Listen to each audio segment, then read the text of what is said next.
That is Summer Lee, who I was prepared to come on the show today and say appears like she won her primary, but no, now it's declared Summer Lee actually won, beating Steve Irwin. Jerry Dickinson was also in the race. It was a close one.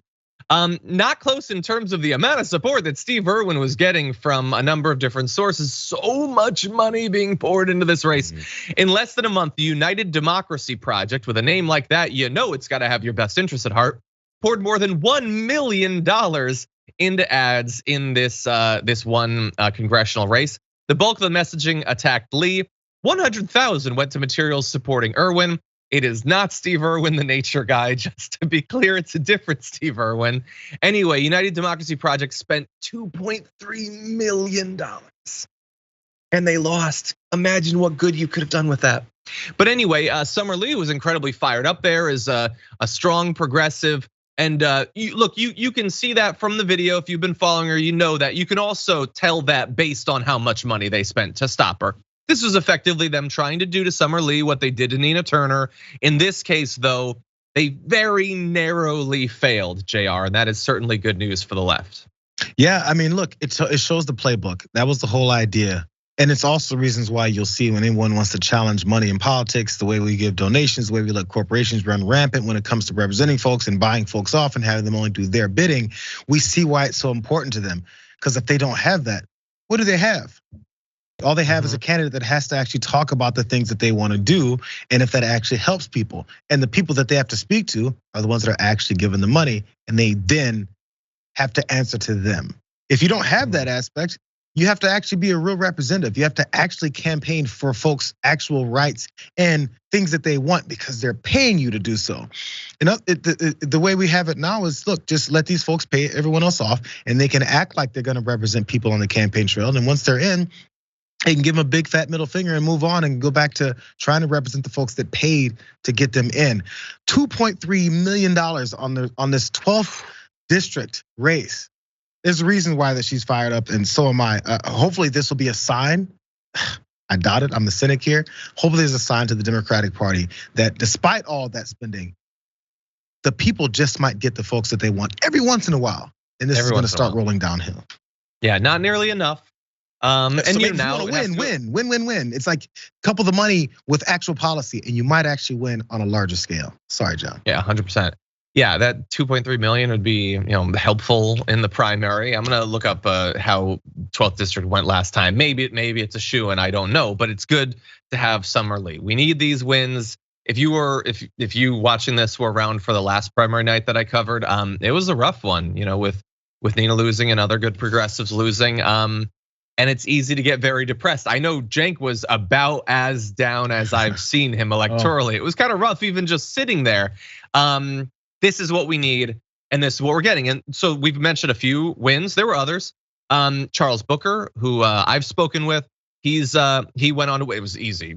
He absolutely destroyed the competition. He's gonna be going up against Rand Paul. That is going to be an incredibly difficult race. So let's just be clear about that. But Charles Booker looks like he's gonna fight, and that's what we need. There were others too. We can't catalog all of the races, but Jamie McLeod Skinner had a bunch of money put against him in support of Kurt Schrader, who voted against the coronavirus relief package and also helped destroy Build Back Better. So of course, the Democratic establishment put a bunch of money into trying to get him to beat Jamie McLeod Skinner. You had Andrea Salinas. I don't know if that's been definitively called at this point, but appears likely to win. A bunch of crypto money went into another race to try.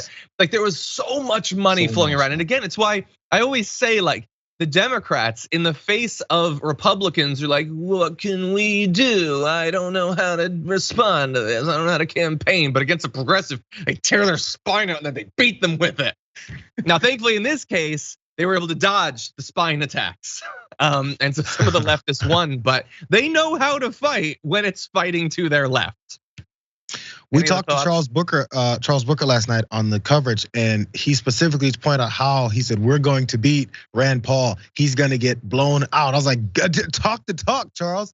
And he said the way that he would pull that off is actually calling out names, pointing out his corruption, pointing out who he really is. Because as they've canvassed and talked and got this support, the number of people that talk about the things that they actually want, they will then relay those things and point out how in opposition to that Rand Paul just really is. And maybe even he's looking to cross over with the many Republicans. The conservatives want the same things, and we know this stuff. We're talking about how the general American public doesn't realize. Conservatives want the same things. And when a progressive talks about things to do for the American people, it's not just for Democratic voters or progressives or libs, it's for the people. And eventually maybe they'll figure that out. He has an uphill climb, but I like his approach so far. He's just gonna call him and put his name to his policies. Okay, I was getting a fact check. Apparently, did I refer to Jamie McLeod Skinner as a he? I apologize. It's a she. Apologies for that. Like I said, brain fog. I apologize. She was great last night too. She's pointing out the way that she's gonna approach things too, and it appears to be working again. You actually spoke with Jamie on the coverage? It's great. Oh, that's awesome. Okay, I'm gonna have to watch that.